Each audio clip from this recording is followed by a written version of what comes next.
That's okay. Big screen come on. Okay, And everyone, we are live, and welcome to Fright Club. And I want to introduce my awesome co-hosts, Chris from Secrets Read, and our super awesome extreme horror expert, Bad from Bad is Rad. Welcome. How are you both doing? I'm excellent. How are you guys? Yeah, good. Bad, how are you doing? I'm doing fantastic. Thank you Oh, we so love much. it. Those special effects are just perfect.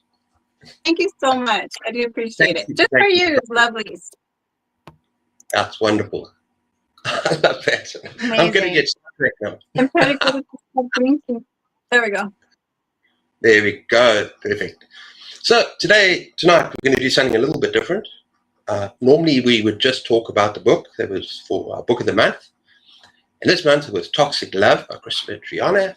But we thought we would also talk about horror and extreme horror in general, because we've got a resident expert with us right now. And so, it's going to be a little bit more, not so much an interview. I've got a series of questions we're going to ask her, and we're going to tune in as well. So we'll talk. And we'll also encourage all of you to tell us in the comments what you think as well. But yeah, let's start off bad. I mean, we talk about horror. And we talk about kind of normal horror. How do you see the difference between horror and extreme horror? Just normal horror that people enjoy and extreme horror. Oh. Wow. I mean, in extreme horror, I think author writers love to go to the distance and push every little button for a reader just to feel all the emotions. I think that's their goal, in my opinion. Is that kind of the answer? I hope so. But I don't know. I just love extreme horror. I love the writing of an author that could just really make me feel all kinds of emotions, even if they're just absolutely disturbing, or want to put the book down, or have to take a breath, or just walk away. But I absolutely just love an extreme horror. So that's my opinion of it. Yeah. Chris? I think extreme horror is horror without any limits. If you're someone that I think needs to read trigger warnings, then extreme horror is probably not for you. It is there to push every button. It's hoping to make you uncomfortable. It's, just no limits. The author can go as far as they want with something and not have to ask if it's too much. Yeah. So it's basically, for me, it's about pushing the boundaries, pushing the buttons. And as you said, if you talk about trigger warnings, you don't normally talk about trigger warnings in extreme horror because it can't have all of them. But tell me, Dad, what is the appeal? I mean, what is the appeal? Why do people go there? Other than, obviously you want to push yourself. Yes. Is there something else about it that you love? So I get a hit of a dopamine. I love a challenge. Extreme horror is different from splatterpunk, of course, but in extreme horror, it makes you feel really uneasy, and I love that challenge. If I see on BookTube, this is the most extreme horror, you gotta read it if you dare. That is my challenge to myself. That's what gets me wanting to read it. And a splatterpunk, of course, it has a little bit more story to it, but it's just a dopamine hit. I love the extreme horror nature of it. It's a challenge. Yeah. So do you prefer extreme horror over splatterpunk? No, I like both. I can read splatterpunk. I can read almost maybe every week. Extreme horror be like maybe once a month, because it is pretty extreme. It's pretty. I seriously picture you just reading extreme horror every day, all day. So I'm surprised to hear that, because I thought you could that's all you consume. No. Maybe once a month, because it can really for sure. Yeah. We actually need to talk later on about the difference between extreme and splatterpunk. I think people need to know that. But before we go there, let's talk about some people that are watching and say hello. Okay. Creative Therapy. Ooh, hello. Hello, Matt. Hello, hello. And we got Stuart. Other Stuart. Hey, Stuart. And guess who's coming next? Yo. Felicia. Yo, yo, yo, yo, yo. And yo. Look who's here. When did that happen? That's crazy. And then we got my biggest fan. And everyone. Hey, Anita. Okay, so now the big question is, what is the difference between extreme and splatterpunk? Now, I've got my thoughts on this because I've actually read up on this a little bit, but I want to hear from both of you first. Okay. Chris, you want to start this time? Me, I'm going to be honest. I usually use those terms like interchangeably, even though I know they're not. And it's weird because I always think that splatterpunk should be what the title is for extreme horror, because it just, the word splatter just has like, it makes me think of all the disgusting things that could be said. But from what I read, extreme is more like what we read with Toxic Love, where it is just writing a story or writing something to push all the buttons, trying to see how far you can go, trying to gross the person out the most. And the story doesn't actually need to be there. The story is just reading what is the most disgusting thing you could possibly think of. And then splatterpunk is more, a lot of times I guess it can have some political connotations or a reason behind being written. So when we read something like Tender is the Flesh, and we're talking about how animals are treated, or even Exquisite Corpse, where we're dealing with heavier topics. And while there might be extreme horror scenes within that story, it's still got a story all of its own. The characters have like our actual character development and that kind of thing. So for me, I personally like splatterpunk. I don't always love extreme horror unless it's kind of funny. That? I mean, Chris said it right there. It was perfect. Couldn't have done a better answer than that. It was very good. Like, I have an example. Toxic Love is considered, I think, splatterpunk because it has a little bit more character built up. And like the example, his Pain by Wrath of James White, which he is an extreme horror author. He's just disgusting. So I think this is like a definition of what splatterpunk, like Chris said. It has more detail, a little bit of character built up, and then like a message to it. And then rather, this one is just absolutely just extreme horror and disgusting. And this just goes really into just beyond depraved. So Chris is absolutely right. I haven't read that, but so I've read Slob, which that would be just extreme for you, right? Because I thought Toxic Love was pretty extreme. I do have a few books here that is an extreme version, like you said, the Slob, right? We do have the Slob. Yeah. And we do have Womb. Oh yeah, that's the another womb. one. Oh, I've heard about the womb, Yana. That apparently is The Big Head. My favorite author. I love Edward Lee. And then the little ones, don't get deceived by the little ones. These are nasty too. I mean, they're only 80 pages, but it's disgusting. 100. Is that Smile one? Oh, it's disgusting. You're not going to want to eat from a restaurant ever again if you read that.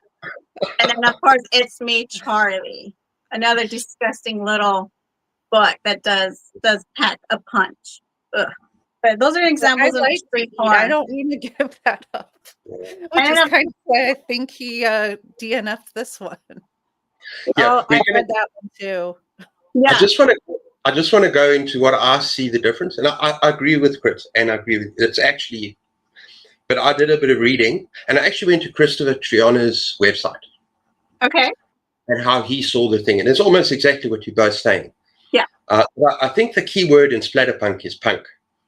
And, it was it's music that came out in the 80s. It was kind of fighting against the establishment. And extreme horror came out apparently in the 80s with an author like Clive Barker with Books of Blood. So it's sick and tired of the mainstream and sort of quiet horror, gentle horror, and so decided to push the boundaries. And yeah, I also heard that like splatterpunk is extreme horror is the subgenre, and so splatterpunk is almost a subgenre underneath that. So you got extreme horror. All extreme horror pushes the boundaries of taste and this, but splatterpunk has a story, as you mentioned, has characters, has something. I find it also very interesting that you go on Goodreads and every single extreme horror book is labeled as splatterpunk, not extreme or splatterpunk. Yeah. But they don't differentiate at all, which I find kind of strange. But yeah, I actually missed out a question that I want to ask you, Bad. And you talk about different levels. You talk about these little books that are super disgusting. Now, I read a book called, what was it called? No One Rides for Free. Oh, dude, that's funny. I found that super disgusting. It is. And I think that kind of extreme will fit into what we talk about with our book of the month. That doesn't really appeal to me. And, if I've got any kind of shock, any kind of things that make me feel this is not for me, then we're going to come to the book that we chose. But yeah, are there different types of extreme horror?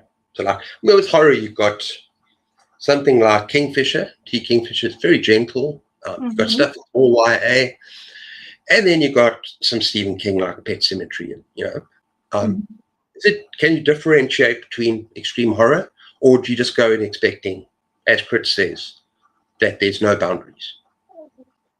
Well, Chris is right. There's no boundaries in extreme horror. It can get tricky between the splatterpunk and extreme horror because authors or the book doesn't really give you too much definition. Some books you're just like, you go in there, you're like, what am I reading? Is this like an extreme horror? Is it splatterpunk? I'm not sure. I'm still studying it myself. But like Stephen King, Teen Kingfisher is, I think, cozy considering that extreme horror is just out of this world nuts. Judith Sonnett is an extreme horror author, and Judith Sonnett is the one that has explained to readers and authors the definition or the difference between splatterpunk and extreme horror. But I mean, No One Rides for Free is brutal. I mean, that was nasty. That's an extreme horror.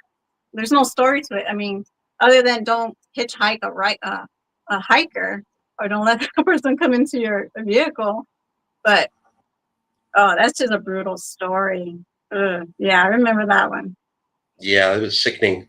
It is. Yeah, Judith Sonnett is no joke. So okay.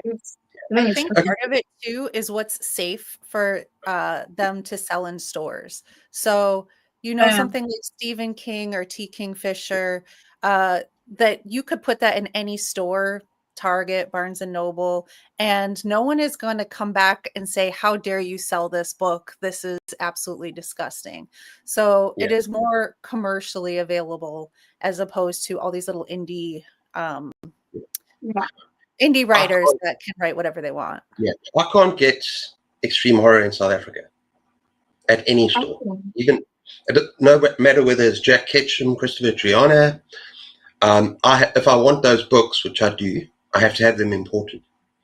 Books that are special to me. I don't find them here either. Maybe some Christopher Triana. Maybe I've seen like one or two things that kind of got a lot of popularity, maybe through TikTok or something. But for the most part, I don't just go to a bookstore and find extreme horror. Yeah. Well, I don't find anything. I mean, other authors that I love, indie authors such as Chad Lutzke. Well, that one had such a following. Dead Inside is what she's holding up. And I read that earlier this year. And I think the reason I was able to handle this book is that in my head, I was like, Dead Inside was worse. Dead Inside took it even further. Well, actually, I found a Dead Inside in my Barnes & Noble in Austin, Texas. But Chris and Cliff, you're right. There's not that many extreme horror in stores locally. But I have seen Dead Inside in my Barnes & Noble. oddly enough. Kind Yeah. of crazy. Yeah. Because We it get is Maybe a few I've nasty. seen, but yeah. Yeah, we literally get nothing. I mean, in terms of extreme horror, in terms of indie authors, less well-known authors, we get loads of Stephen King, Dean Koontz, maybe Clive Barker from time to time, Robert Cameron, James Herbert, all these popular authors, bigger names from the 70s and 80s. But we don't get, a lot of authors like, well, actually anything in the 21st century. It's difficult to find a lot of books, especially in second-hand bookstores or, anywhere around. But let's talk about now, and I'm going to start at Toxic Love. And I'm going to start because, unfortunately, I DNF this book, people. And I think those that are watching know that I DNF this book. I think I found that there was something that disturbed me about it, and I didn't want to read anymore. How far And did you get? That's what I'm curious about. I've actually got about halfway. I got to the point where it just, and spoilers, people. It's extremely sexual book. It's an extremely sexual book. It's an extremely gross book. Murder scenes and sex. And I just found it too much. And I literally just said, I'm not having a good time with this book, even if it's not that long. And I just can't do this to myself. And it's funny, the books that are extreme horror that I have not enjoyed normally involve just having, I suppose, sex ramped up to the point where it's just gross. And I know that there's a lot of books like Black Farm, bad, where there are some very hectic scenes, sexual scenes. But this was different. It was just continuous. I just felt like, no, I didn't want to read it. Yeah. So if I have any points, if there's anything when I read, I thought I didn't have any, what do you call it, buttons that could mess me up. But this was it, yeah. So who's going to start? Thoughts on Toxic Love? And don't worry if I DNF that, I'm not going to read it again. So you can go all out. There's so much to talk about. Hey, people. Come on, themes, characters. All the quick go. First, I just want to say, because I know that Bad loves extreme horror, and I know that she enjoyed this book because she said so in the Discord. So I don't want you to take offense to anything I have to say about this. Okay. Don't take offense to the fact that I DNF'd it. Please don't take offense. No, I kind of figured that I might get roasted, but in a good way. And I understand it's not for everybody. I don't recommend it to anyone unless they like extreme horror.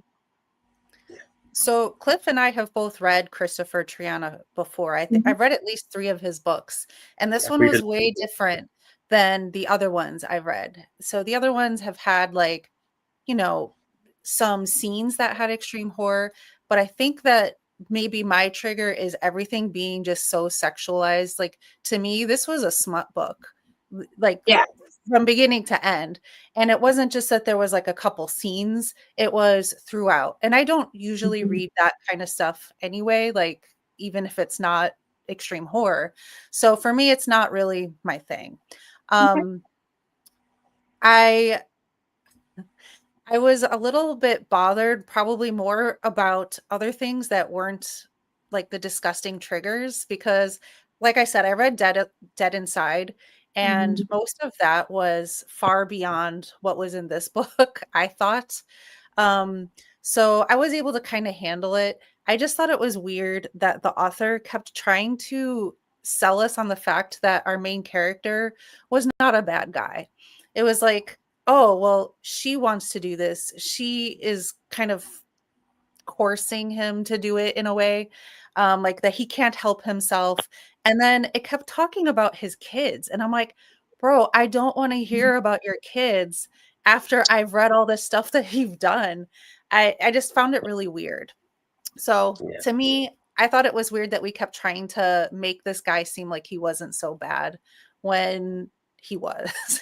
He was.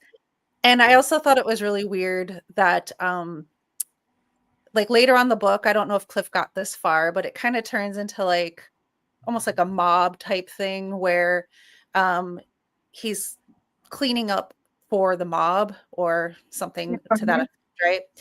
And he like at one point keeps insisting on telling the girl his kid's name. I'm like, why would you do that when Oh, you know that she works for the mob? Why are you going to put your family in danger by saying, hey, say my kids' names? You know that it's right. So I don't know. For me, I just thought that was weird. But Yeah. my overall thoughts were this was a 2-star read for me. It's not my kind of read, but I do think it was entertaining to some degree. Like I wasn't bored. And I think that there were some scenes that kind of made me giggle a little bit. But other than that, it just not my thing. mhm. Yeah. Okay. Okay, I can see that. I can see your point. Agree. The way I carried along with this book is a man he's a little older, he's in his 50s, been through a divorce, he really doesn't get to see his kids. He's lonely. I do agree, Chris, that he's an older man, he's a grown man. He could have just said no, but he didn't. He just like, well, she's a hot looking young lady. She's in her 20s. She has a kinky fetish. Am I willing to go forward just because, I got to have my satisfied needs? I mean, I see that point. I did get frustrated. At first, I was like, okay. Yeah, absolutely. And I was like, he could have said no. I think that both are toxic in their own ways in their life, and they both treated each other in the most horrible way. There's no excuse. It is absolutely wrong. There is healthy, kinky fetishes that we can enjoy, and this one was just wrong. Absolutely wrong. But I have to say, they were both consenting adults. And I Exactly. appreciate They that. could say no. I 100% appreciated that because if it wasn't, I wouldn't have been able to read it. But they weren't really hurting anybody. No. That's what I'm saying. It was consensual between them. Like, Yeah. Yes. he was fine with it almost. He had to kind of warm up to it. And he had his situation where, he was lonely. There's Aura like pushing me. You see her? She's pushing me Yeah. like, come on. He's pulling your blankets down.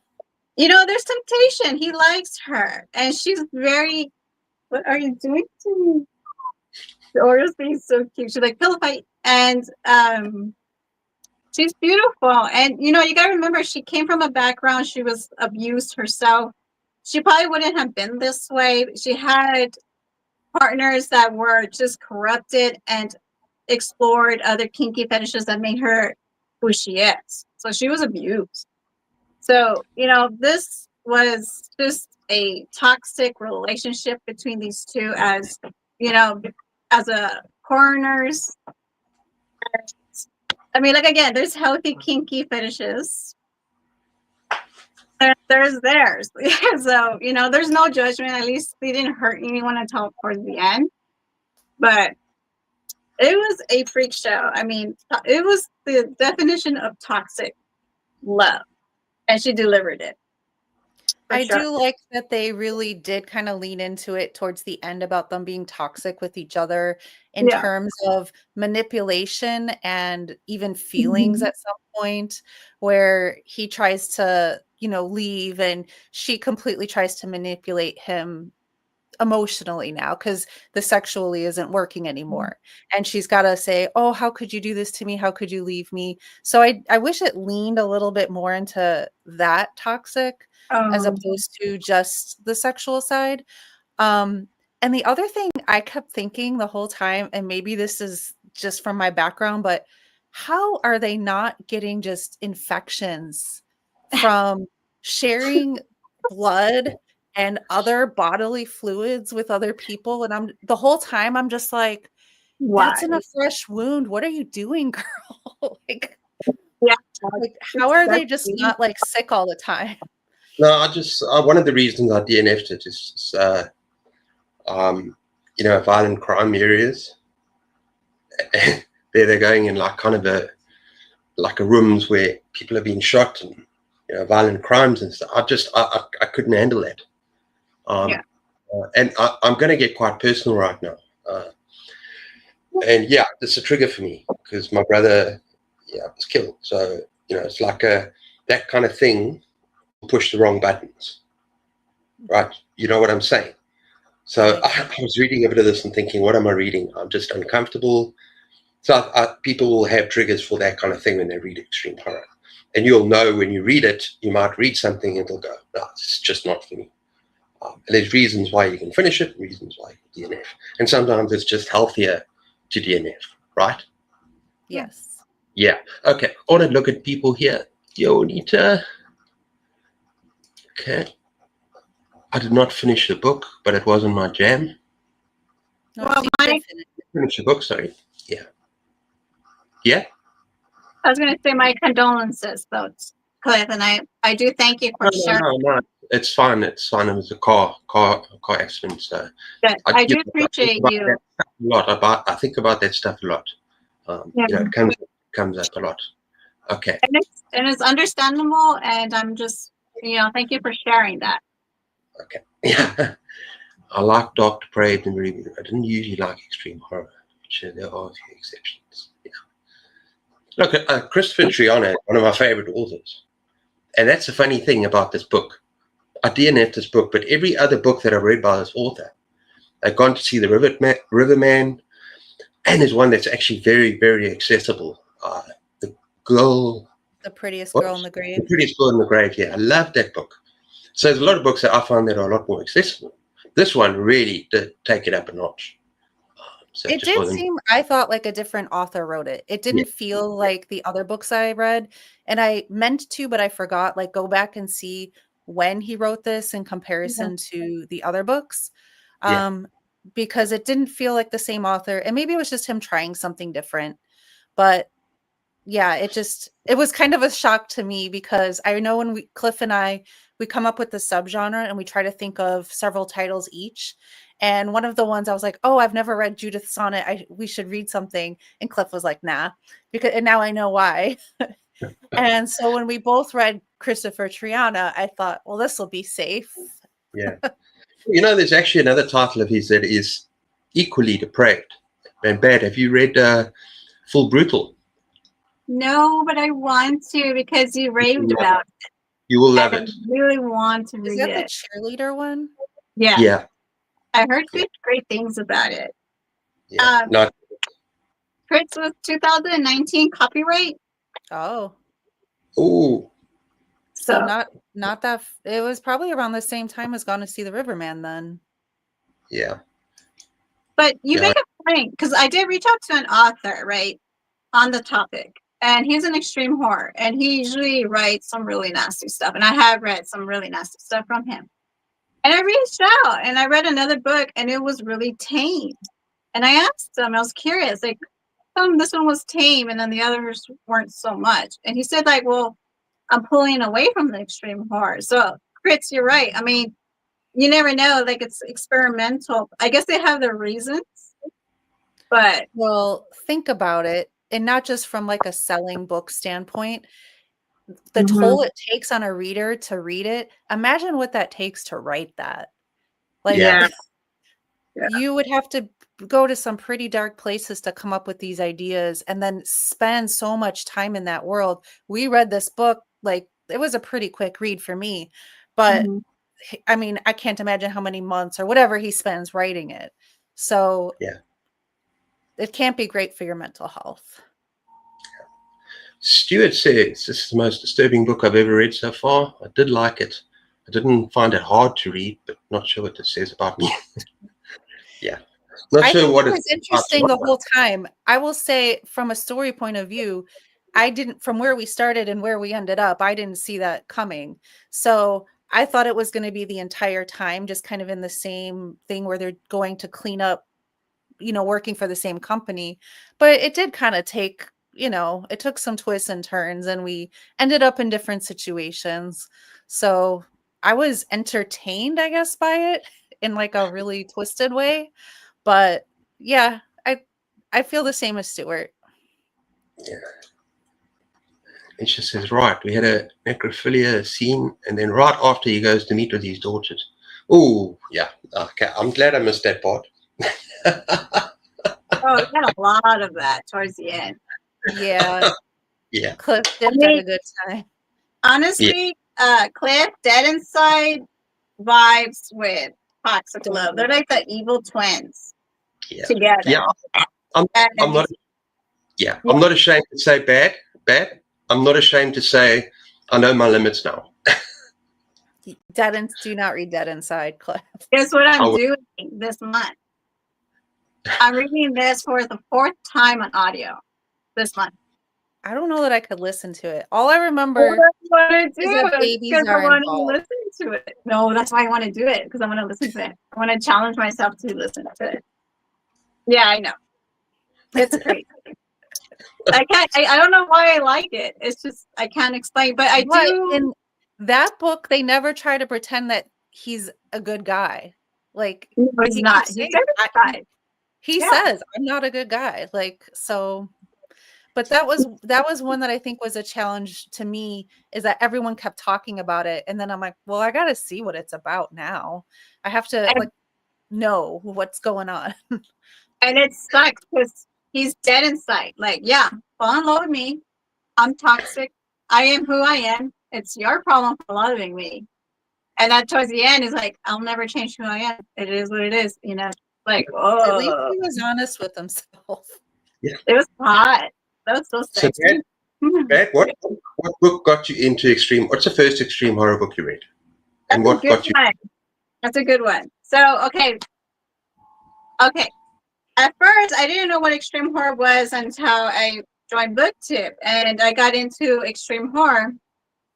And oddly enough, it was Womb. And I went into it blindly. It was the most Womb? disgusting book. It took me a week to finish So you it. didn't know it was going to be extreme? No, I went into it Oh my blindly. God. Okay, I went into like a booktuber that's naive, didn't know much about anything. Looked up on a channel most 10 disturbing reads, and this was one of them. And I was like, it can't be that bad. So I read it. It took me 1 week to finish it. I had to put it down a few times, and then I had to practice. I had to like get numb. So I read a few, and I got The Big Head from Edward Lee. Then I kept going on, and I kept going forward. Then I started reading The Slob. And then after that, I was like, it's like all the same. So I just started keep reading more. So that's So how I I have to ask, started. do you actually enjoy it, or is it just a challenge to see if you can handle it? It has to have, okay, so Splatterpunk, I like Splatterpunk more than extreme horror.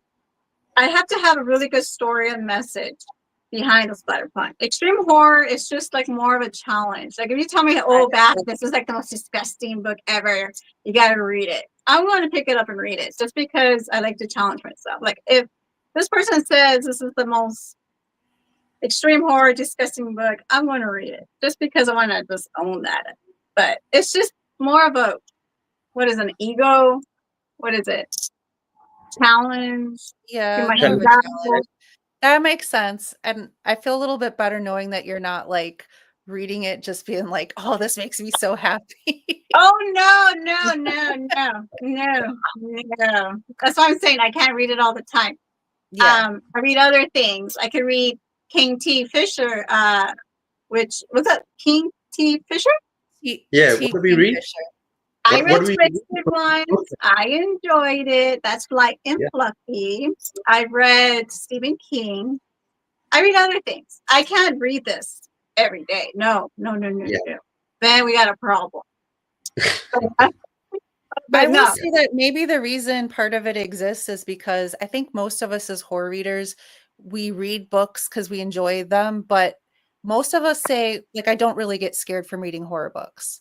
There might be moments where I'm like, oh, that was kind of cool what they did, but if I'm reading a book, I'm not truly scared most of the time. But if I'm reading an extreme horror, then you're getting me to make like those faces like, oh, like Yeah. it is getting kind of a reaction out of me. Maybe not scared, maybe grossed out, but it is getting a reaction out of me. I've just recently finished The Girl Next Door, and this is unlike any extreme horror book that I've read or splatterpunk book that I've read, because it wasn't, and I know you haven't read it yet, Bad, so I'm not going to talk about it too much. But in my mind, it wasn't overly gross or anything like that. There were very, very hard-hitting scenes, very hectic. But it was not like other extreme.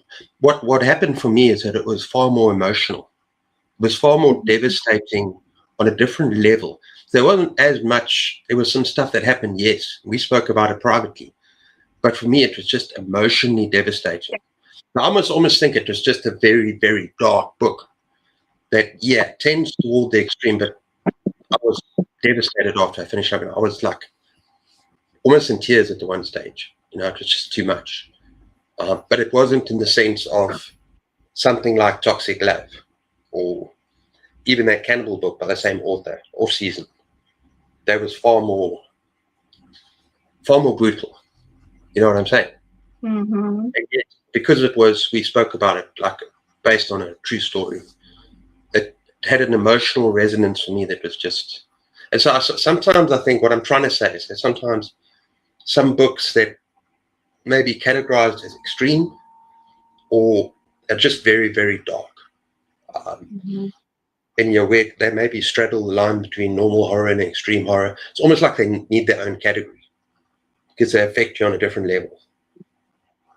Well, it's a spectrum too. So it's, something can be more. I would consider that book a little more splatterpunk because there was a lot of character development in it, A but lot. could Yeah. be dark or extreme for a different reason than a gross Yeah. out story. This one was, to me, that's more hard hitting because there was a lot more emotion involved. Whereas if I read Toxic Love, I don't care about those characters. So I can kind of read anything happening to them because I have no emotional attachment to them. Yeah. And it's more just for the gross out factor.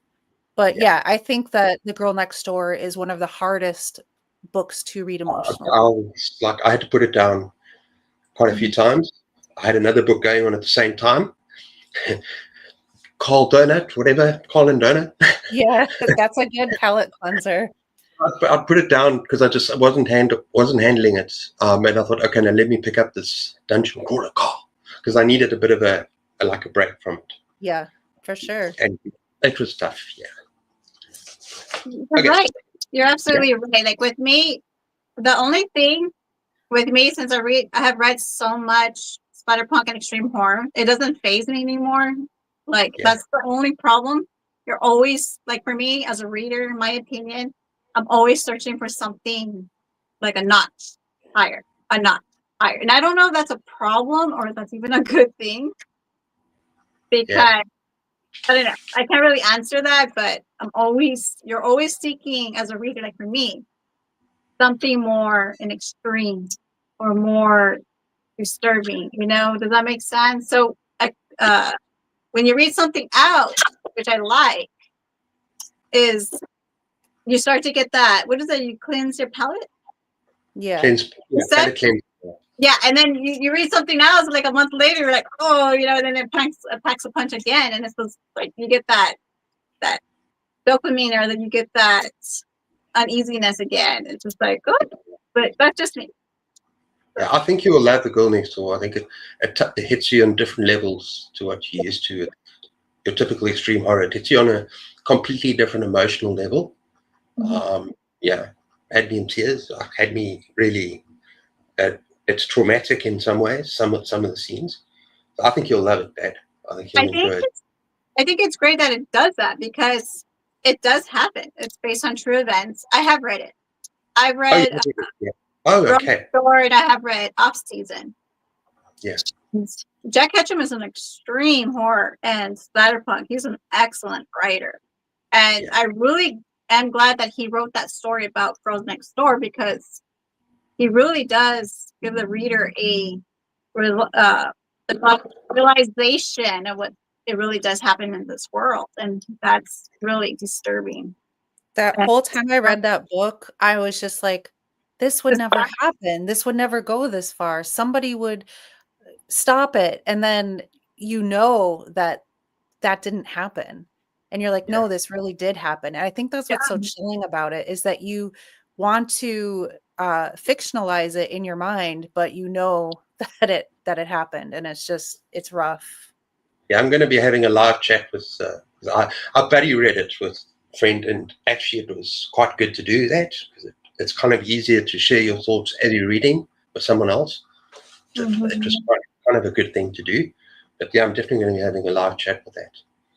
Okay, next question in terms of authors. Beck, give me your top 3 favorite splatterpunk authors. 3, 2, and 1. I'm putting you on the spot here. Well, this one's easy because, well, actually, kind of. My top one is Edward Lee. Y'all know Edward Lee is my favorite author. He's amazing. He did get some sad news recently on his Facebook page that he's retiring. Really sad about that. He's getting older. I'm not going to share his story. If you want to see his stories on his Facebook page, you want to support him. But Edward Lee's my favorite. I would say Jack Ketchum. And what else? Who else is my favorite? Oh, this one. Oh my goodness. I would say the one that we read, Toxic Love. I'm gonna try. Christopher Triana. I could say really two at the top of my head because I have Edward Lee in my head right now. Just him. But I would say Edward Lee and Jack Ketchum.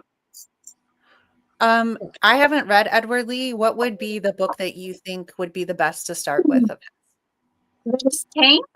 I would say this book's not so bad. They're not. And I'm currently just finished Ghouls. And that one wasn't so bad. It was a slow burn. It wasn't too gory until the ending. It did have a detective story. I think Ghouls by Edward Lee. The one I just finished. Okay. I would also go with The Black Farm. That's the only other extreme author that I've read actually 2 of. But who's the author again? Elias Witherow. That was a lot of fun. We had a buddy chat. What would you guys consider David Sodergren? Because to me, that would be my favorite. But I think everything is written in like with humor, which is kind of my favorite type of horror too. Like when we have humor and slashers, and some of his stuff is kind of extreme, right? Yeah, it is.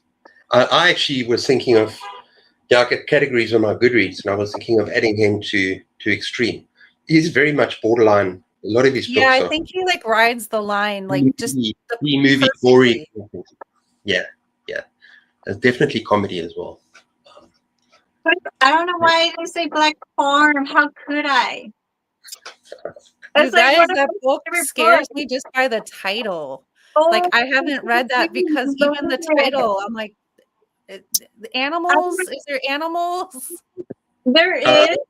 If you didn't see in there, he's massive. I love the pig in the Black Farm. But if I think that, how rude am I? It's just when you're on the spot, you can't think about anything else. But the Black Farm. That was a great buddy read. That was an awesome buddy read. I'm going to be reading that book on audio. I purchased the audiobook. Okay, so it says another one I started reading is off season, had to put it down because I realized it was going to be another roller coaster of great writing and that it's going to really delve into the horror. Yeah, it's quite brutal. I loved it. I know, Chris, you didn't enjoy that. Yeah, I thought it was also very, very visceral. I just think he's such a good author that in this book he describes the horror and the bloodshed and the carnage in such a way that you are right there, seeing the suffering, seeing the pain. And yeah, I don't know, there was something about this book that was spellbinding. Some other horror authors would look away, but there's absolute carnage and brutality, but he doesn't flinch, seeing what he has to say about pain and suffering. So you're with the person that is suffering. He spoke about it like when they're dying. We both read the book, right? Yeah, we've all read the book. Yeah. But when one of them is being taken by one of the cannibals, he doesn't shy away from the person suffering. He goes right there and even shows their battle for survival while stuff is happening to them. It was just so brutal, but so kind of present in the moment. For me, it was brutal without any payoff for me. Like I liked The Girl Next Door, but I was emotionally invested in the for me off season was just being brutal and violent for no other reason, and to me that's just not my thing. I did not like that book. I gave that 5 stars. No, I think I gave Yeah. it 2. Okay. And then we got one idea left is at dark I become loathsome. Picked it up I not haven't read knowing that one yet. Eric Haven't read LaRocca writes some dark shit though, so I'm kind of Constance. scared. Hi, Constance. Wrote oh, I have that book. Yeah. I need to read that one. She is Bad. glowing with awesomeness. Bad, you're glowing with awesomeness. Show the glasses off. Show your glasses off. Turn on your glasses. 1, and the 2, and the 3. Yeah, there we go. I think you need to just go walking around at night with those just to freak people out. Should do like a rave thing from the 90s. Yeah, exactly. You need to get like that costume that is just it's like all black, but then it has those glowy things, so it looks like a stick person, and then those glasses. Should do that for Halloween. Then you go around with. I'm green and I'm mean. You are not mean. Choo choo. Hey, Mark. Yeah, that was my buddy read partner with The Girl Next Door. Oh, for Mark, See, Mark. Yeah. I don't know what David Sodergren is classified as, but I love his stuff. I never could instill it in the extreme. I feel like yeah, he's difficult because he's like he writes like almost like B-movie horror. So some of it's very fast-paced and gory and so on, but it like straddles that line between I think if you're like a regular reader and don't read a lot of horror, then you would think Sodergren is extreme. But if you're probably kind of well versed in horror, he's just kind of in the middle. To me, it's like the sweet spot. It's not too disturbing, and it's funny, and it's everything I love. Yeah. I know it's okay, we got you. Oh, Jack arrived at the right time. Yeah, no, we're going to save that for another time. I can't wait to hear your thoughts on the reddening. Yeah. I haven't got the reddening yet. Oh, no, I do. I hauled it recently. Wait, who writes that? Adam Neville. Oh, yeah. Mark, hello. Oh, okay. Yeah. Okay, are we going to go back to books and authors? Where are we now? Let me just. Oh, yes. I asked if you can recommend books that would be a good starting point. I think this is important because if people are watching and they want to get into kind of more extreme stuff. David Sodergren. There we go. Great starting point.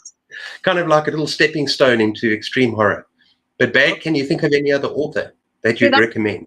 That's tough because they're all messed up books. I think Edward Lee's great. Jack Ketchum's great because it has a more of a story to it and a little bit of extreme horror in there. Gosh, those are the ones I highly recommend when you want to go into splatterpunk, extreme horror.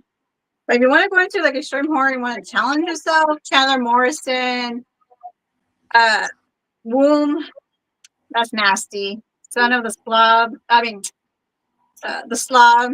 The Slob was pretty nasty. Aaron Beauregard. I haven't read the Slob. Yeah, so I mean, it just depends on your taste. If you want to go extreme and have fun with it. Do Womb. Yeah. The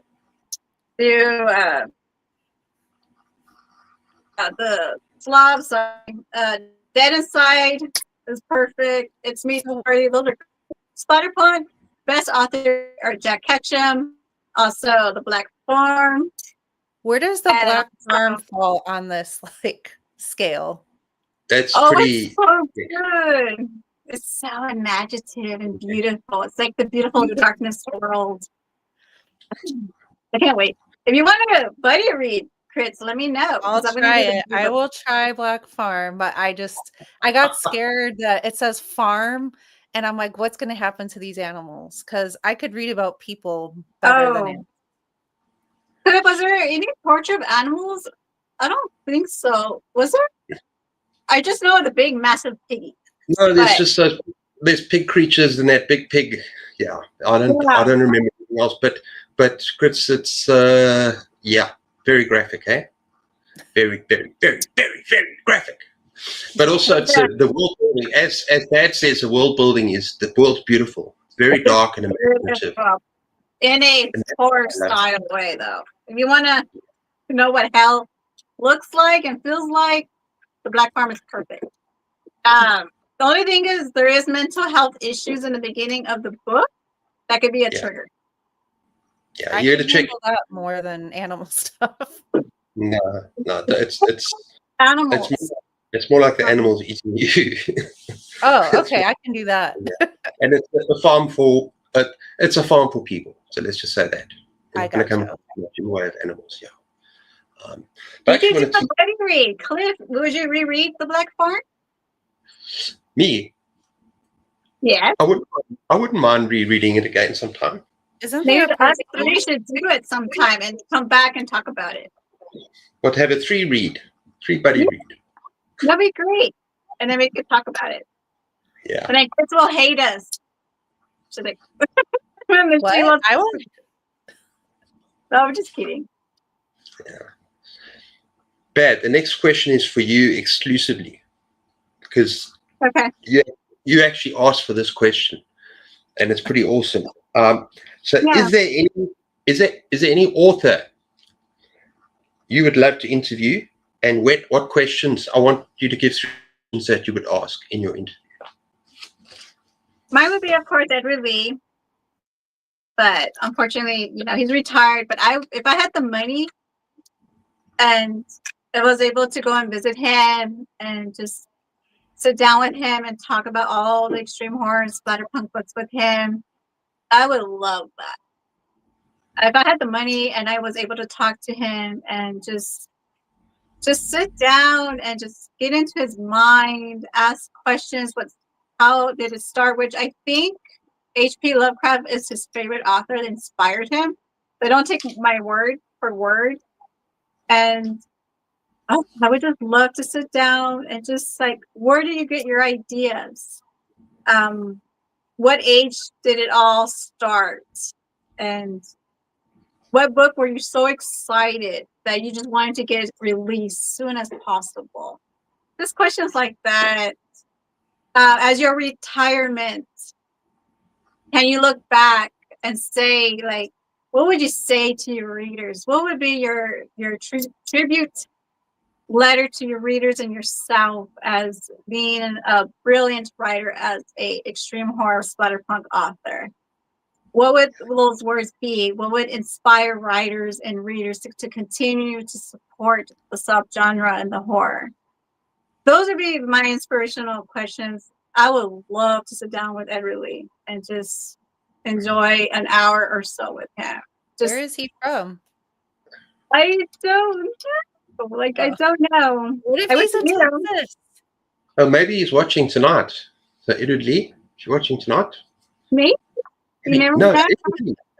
I'll introduce you to Bad Israel. Let her interview you.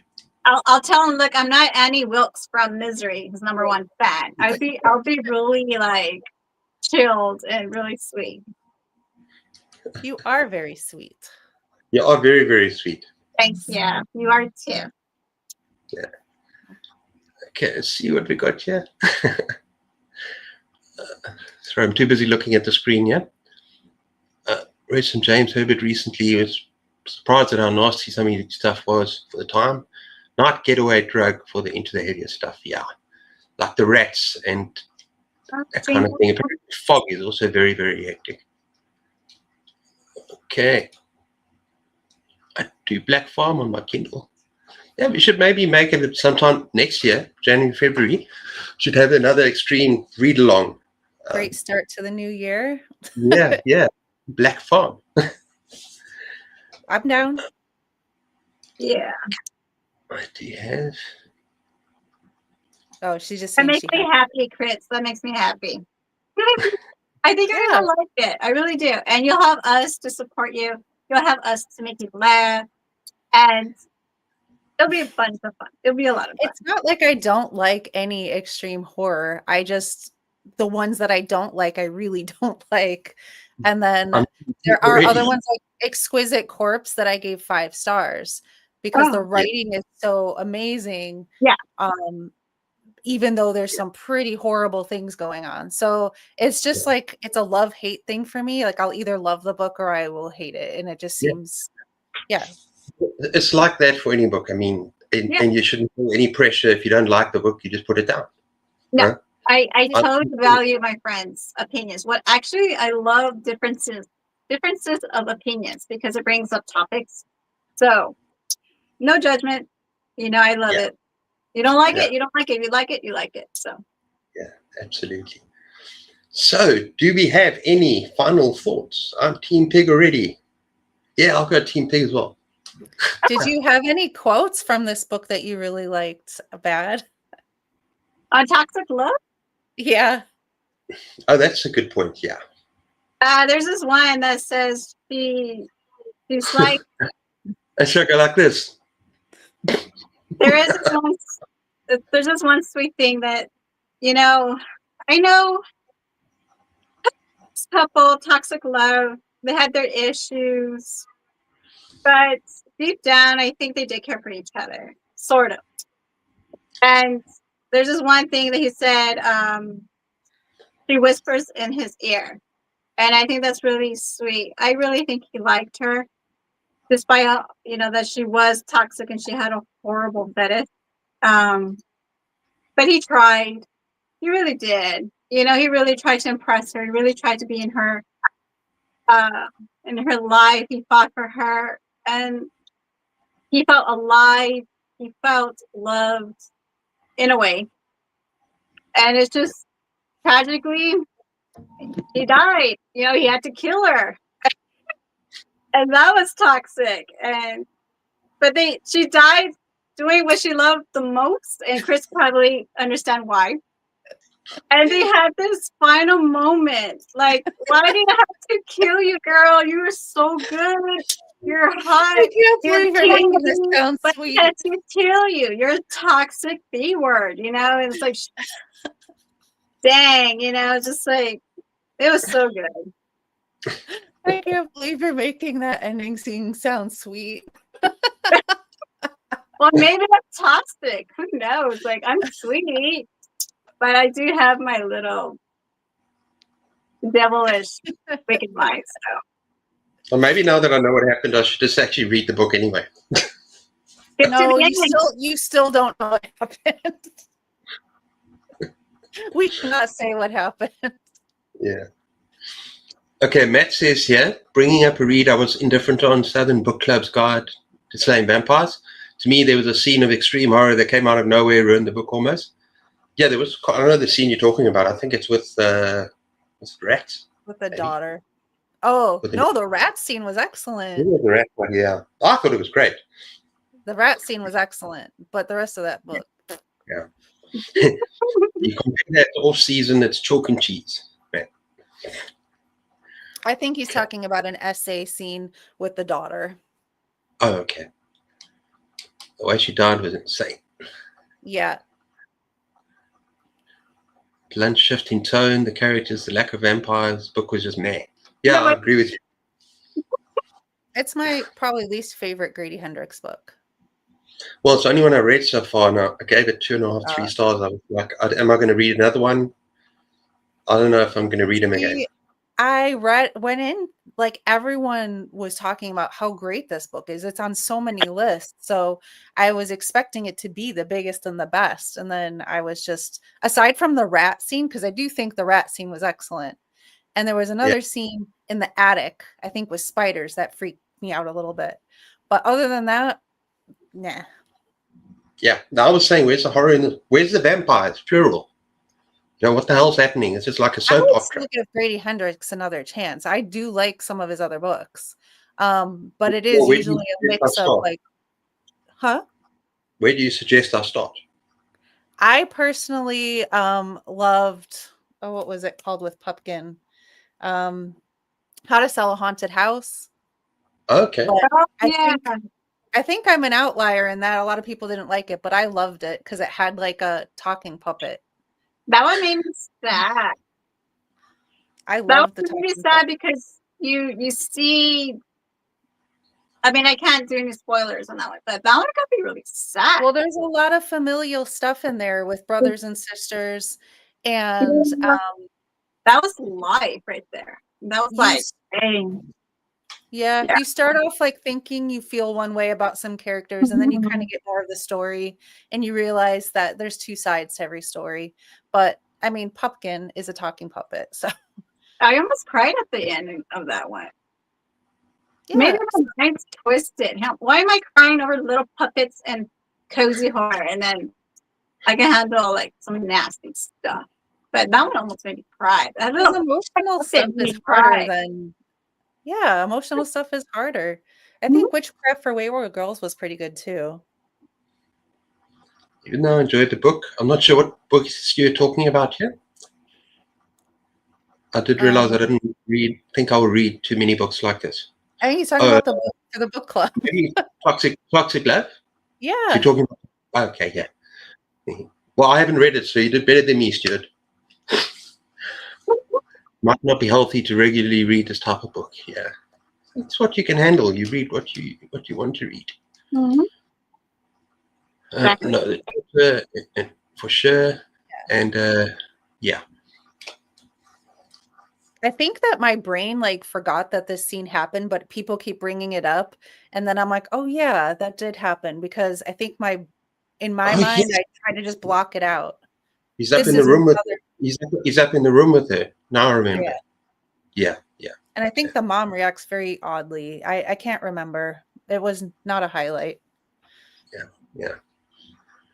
Okay. Well, we're going to close up soon. It's been a great hour talking about extreme horror. You thought we had nothing to say, people. Well, we talked about Awesome. everything. I love it. We had an expert here. That's fine. Yes, we did. Thank you so much, Bad, for joining us Thank you, and going man. all out with your I, I, background. I was Flash those really lights. excited. Yeah. Flash those lights. Flash those lights. Flash those lights. Lots of Flash. love, lots of love.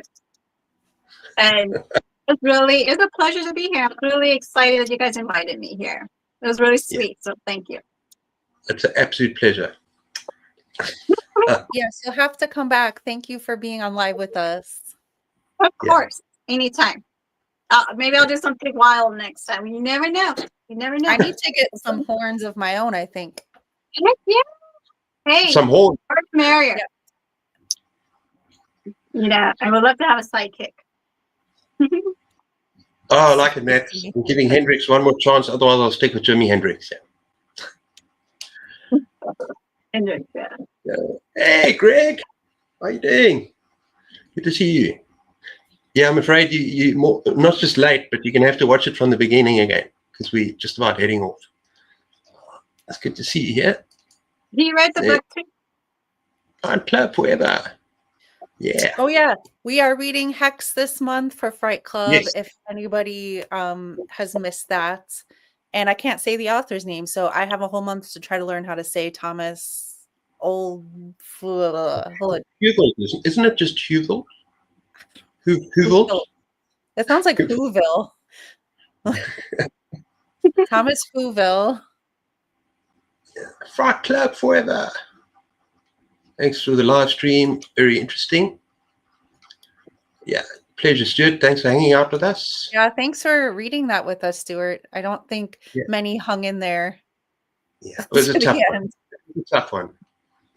It's too late. Maybe I'll be able to listen to the whole thing over. That would be awesome. Yeah, of course. Yeah. Well, my friend. Love for replays. And then bye. Would that be? Oh, be well. Yeah. Super Strange Sarah. Can anyone join Fright Club? Absolutely. Yeah, when we do a video, we'll link the Discord down below and you can just pop in and say hi. Yeah. Yep. If you go to any of my videos, it's always in the links.